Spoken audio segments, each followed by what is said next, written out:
Bakery స్టైల్లో egg puff ని oven లేకుండా ఇంట్లోనే ఏ విధంగా చేసుకోవాలో ఈ రోజు వీడియోలో చూసేయండి. ఎప్పుడు కాకపోయినా అప్పుడప్పుడు ఈ విధంగా చేసి పెట్టండి, చాలా బాగుంటాయి. ఫుల్ వీడియోని మన ఛానల్లో అప్లోడ్ చేశాను, వీడియోని ఒకసారి చెక్ చేయండి.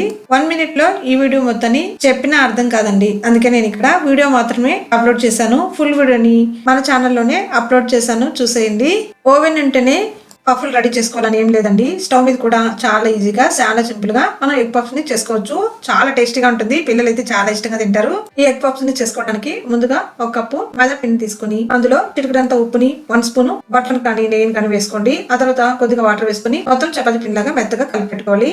తర్వాత ఇందులోకి స్టఫ్ కోసం కరింగ్ చేసుకోవాలి. దీనికోసం స్టవ్ మీద బండలు పెట్టుకుని ఉల్లిపాయలని సన్నగా కట్ చేసుకుని వేసుకుని అందులో సాల్ట్ ని, కారాన్ని, గరం మసాలా వేసుకుని ఫ్రై చేసుకుని పక్కన పెట్టుకోండి. ఇప్పుడు మైదా పిండి 4 భాగాలుగా చేసుకుని వాటిని చపాతీలాగా రోల్ చేసుకుని పక్కన పెట్టుకోండి. ఇప్పుడు ఒకదాని మీద ఒకటి వేసుకుని అంచులు కట్ చేసుకుని 4 సగాలుగా కట్ చేసుకోండి. ఇప్పుడు ఒక్కొక్క దాని మీద కర్రీ పెట్టుకోండి. ఉడికించిన ఎగ్ని హాఫ్ కట్ చేసుకుని పెట్టుకుని హాఫ్ లాగా చేసుకుని ఆయిల్ లో ఫ్రై చేసుకోండి.